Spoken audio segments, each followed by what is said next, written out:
Bon, j'ai reçu je sais pas combien de messages par rapport au NoFap Challenge. Je vais pas répondre à tout le monde. Le plus simple, c'est que je vous fasse une petite vidéo. Qui sur cette planète a les couilles de vivre la vie dont il rêve? Très peu de gens.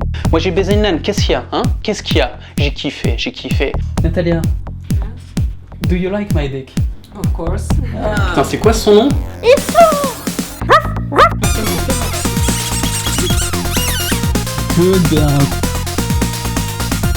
Alors, le NoFap, c'est quoi? C'est une communauté sur internet qui propose d'arrêter de se masturber et d'arrêter de mater du porno. Le NoFap Challenge, c'est quoi? Ben, c'est juste appliquer ça pendant 30 jours. Et on voit sur YouTube des mecs qui postent la photo de leur gueule avant le NoFap Challenge et après. Effectivement, après, ils ont un peu une meilleure gueule. En se disant, bah voilà, arrêter la masturbation pendant 30 jours, ça m'a fait du bien, ça m'a redonné de l'énergie, ça m'a rafraîchi. Et j'ai l'impression qu'il n'y a aucun moment où ils réalisent que ce qui est bien, c'est pas d'avoir arrêté de se masturber, c'est d'avoir arrêté d'éjaculer. Ouais.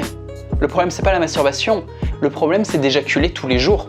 C'est beaucoup trop. Il y a plusieurs choses. Déjà, je vais te donner des bases de médecine chinoise. Selon la médecine chinoise, éjaculer fait perdre plus d'énergie que donner son sang. Ok? Non mais fais-toi à l'idée. Imagine aller donner ton sang tous les jours. Tu visualises ça tous les matins, tu commences ta journée comme ça. Ouais, allez-y, faites la prise de sang et tu commences ta putain de journée. T'es mort. Tu vas être un zombie au bout d'une semaine, mais ça va aller mal, quoi. Ça va vraiment aller mal. Et tous les jours, pourtant, tu craches ton sperme par terre devant ton ordi, dans de la masturbation, dans de la baise, ça craint. Ça craint à mort. Il y a notre énergie créatrice, avec ça on fait des bébés normalement. Donc voilà, le NoFap Challenge, ça permet à des gars de tester ce que c'est d'arrêter d'éjaculer pendant un mois. C'est très intéressant. Mais bordel, pourquoi arrêter de se masturber? L'idée, c'est que les gars peuvent pas imaginer qu'on peut séparer la masturbation et l'éjaculation. Non mais si, hein, c'est possible. Non mais c'est simple, hein. T'arrêtes de te masturber avant d'avoir éjaculé. Et ils vont dire, ouais mais à quoi bon se masturber si t'éjacules pas? Oh, vous êtes fous quoi. C'est-à-dire c'est comme quand t'es avec ta copine, tu fais l'amour, disons que ça dure 30 minutes. L'éjaculation masculine, l'orgasme masculin qui va avec, dure 15 secondes. Et quoi, tu baises 30 minutes pour 15 secondes de bonheur? Mais non, une bonne partie de baise est agréable du début à la fin. Et quand t'as fini de baiser, que tu sors ton téléphone pour faire un petit graphique, moi j'aime ça, tu sais, à la fin d'une baise, devant une nana, je dessine sur mon graphique et je la juge. Je lui donne une note sur 20, tu vois, sur plusieurs critères, en fait, je la juge sur son endurance, sa créativité, son charme, et puis ses petites techniques spéciales et tout, tu vois, et j'analyse un peu la qualité de la baise qu'on a eue. Et j'analyse ça sur toute la durée de la baise, pas sur les 15 secondes de mon orgasme, ça serait ridicule. Donc voilà, faut que tu t'y fasses, tu peux baiser, tu peux te masturber en renonçant à l'orgasme de la fin, c'est pas grave. Ce qui est important, c'est les 20-30 minutes de plaisir que tu auras pris, c'est pas ces 15 secondes à la fin. Mais ces 15 secondes sont cruciales, certes. C'est pour ça que je fais des vidéos par exemple comme le Sex Tao où j'apprends aux gars à avoir des orgasmes sans éjaculer ou contrôler leurs éjaculations. Il y a plusieurs façons d'éjaculer, mais c'est pas le thème de cette vidéo. Le thème de cette vidéo, c'est dire qu'est-ce que je pense du NoFap Challenge, et je vais vous le dire. À mon avis, ça part d'une très bonne intention, mais par contre, il manque des éléments. Imagine qu'il y ait des types qui soient toxicos à l'alcool ou au tabac. Tu sais, ils sont accros, ils peuvent pas s'en passer. Et donc, on leur propose des solutions pour arrêter. Imagine que la solution pour arrêter, c'est juste arrête pendant 30 jours. Putain, les alcooliques anonymes, imagine tu vas là-bas et t'as juste un type qui te dit bon bah voilà, la solution est simple, arrête pendant 30 jours.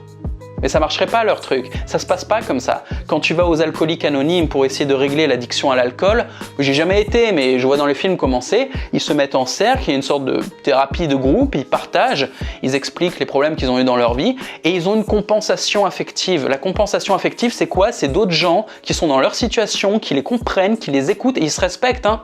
Quand on a un qui parle, les autres écoutent et à la fin ils applaudissent et il y a cette compensation affective qui les aide à tenir le coup. Il y a même un parrain. Ils ont chacun, tu vois, un binôme qui va être en contact avec eux et dès qu'ils ont une crise, dès qu'ils retombent dans le truc, ils appellent leur binôme en disant « Putain, là j'ai trop envie d'un verre, quoi. » Et l'autre, il est là « Non, faut que tu tiennes bon, viens, on va voir un film, viens, on va discuter et tout. » C'est comme ça que ça marche et c'est grâce aux parrains et puis à cette compensation affective du groupe et puis aux discussions qui autour qui font gamberger que les gars peuvent s'en sortir. Quand il y a des crises d'addiction au tabac, c'est pareil, il y a des patchs pour compenser. Et le NoFap Challenge, c'est juste arrête. Mais c'est naïf, ça suffit pas. Ça suffit pas d'aller voir quelqu'un qui est accro et lui dire arrête. Le mec va être en manque de dingue, il va être en sueur et il va recommencer. Même s'il tient 30 jours, il va retomber dedans dès que c'est fini, c'est sûr. Alors, qu'est-ce que je propose? Bon, moi, c'est mon boulot. C'est-à-dire que je donne des entraînements sexuels à mes gars. Je donne des entraînements pour consolider l'érection ou pour retarder les jacques, pour contrôler ses sensations sexuelles ou pour organiser de manière marrante et créative sa vie sexuelle et affective. Bon, il se trouve qu'il y a des exercices de remplacement conflictuel. Qu'est-ce que c'est? De quoi je te parle? C'est facile. Imagine, tu remplaces une addiction par quelque chose que tu te forces à faire par la discipline. Tu vois, genre t'as pas le choix. Tous les jours, tu fais un truc qui fait que tu peux pas revenir à ton addiction. Je te donne un exemple. Imagine que tous les jours, tu manges une pilule qui soit totalement incompatible à l'alcool. Tous les matins, tu te réveilles, tu prends ta pilule. Si jamais tu bois un verre, ça te rend malade. Tu vomis, t'as mal à la tête, t'as la chiasse. Ok, donc disons que les 3 premiers jours, vu que t'es accro, tu vas quand même picoler, ok? Donc t'es là, tu bouffes tes pilules, derrière tu picoles et t'es malade comme un chien. Ouais, ok, 1, 2 jours et c'est vraiment douloureux. Et ben il y a un moment, tu vois, quand tu vas amener le verre vers tes lèvres, tu vas dire ah putain, tu vas déjà sentir la douleur, tu vas déjà avoir le corps qui te dit mais arrête, fais pas ça, tu t'empoisonnes. Donc c'est du remplacement conflictuel. Et pour l'addiction à la pornographie, moi ce que je propose c'est simple. J'ai une vidéo qui s'appelle Érection en béton. Dans cette vidéo, je propose un exercice qui s'appelle la masturbation consciente. C'est des exercices masturbatoires qui ressemblent un peu à de la méditation. C'est-à-dire qu'au lieu de focaliser sur un écran et de mater du porn, le porn est interdit et l'étudiant qui se masturbe doit focaliser sur sa respiration et les sensations de ses mains et de sa zone génitale. Comme en méditation, quand tu fais de la visualisation interne et dans cet état de concentration et de présence, l'élève doit réaliser des exercices à différents niveaux de difficulté pour obtenir des érections. C'est pour augmenter en fait son niveau de sensibilité.